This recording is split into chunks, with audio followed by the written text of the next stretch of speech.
Mary, tonight's a good time while our families are here to announce our engagement. Look, Don, I've loved you a long time, ever since we were kids. But I'm afraid it's been more like a sister. Well, I had no idea you felt that way.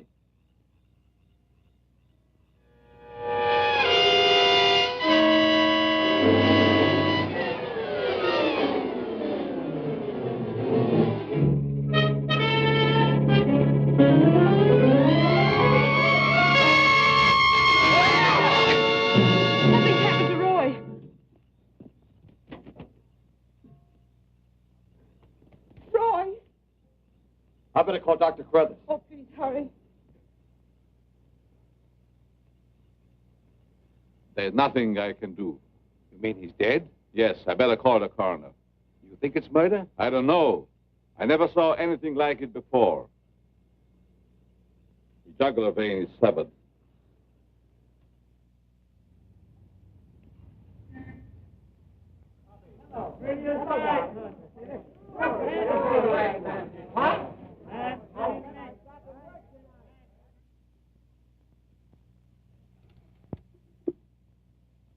Send Johnny Layton in here.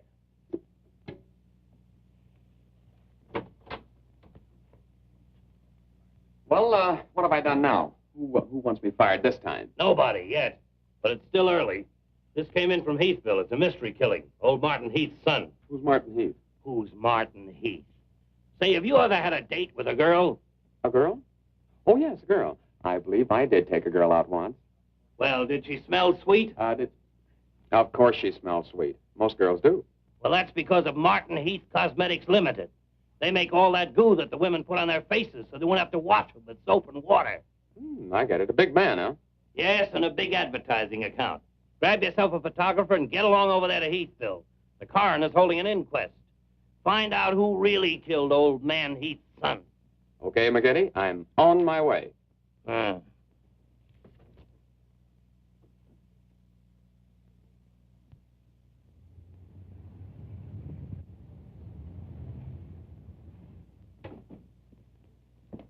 Chief Wilkins? Yeah? I'm Johnny Layton of the Chicago Register. Glad to see you. And this is my cameraman, One Shot McGuire. Hi, Chief. Howdy. Say, we're down here to cover that Heath murder, but we didn't get much information at the coroner's inquest. I thought maybe you might be able to help us. Well, I'm always glad to cooperate with the newspapers, providing they cooperate with me. That's the policy of our paper. Well, to tell you the truth, I haven't got very far with this thing myself. Oh, here's something that might interest you. It's a picture of the victim's wounds. You'll be able to see it better with this glass. Are these scratches on the neck and shoulders? Yes, but we can't determine the source. They're too deep for fingernails, too shallow to have been made by a knife. They're more like claws. It sort of bears out Dr. Carruthers' theory at the inquest of a wild animal. Have there been any circuses around here lately? No. Heard of any animal escaping from a zoo? No. Couldn't have been one of those African leopard men. They use steel claws. This isn't Africa. Okay, Chief, I was just trying to help. Chief, are you sure there's no clue you're holding back while investigating?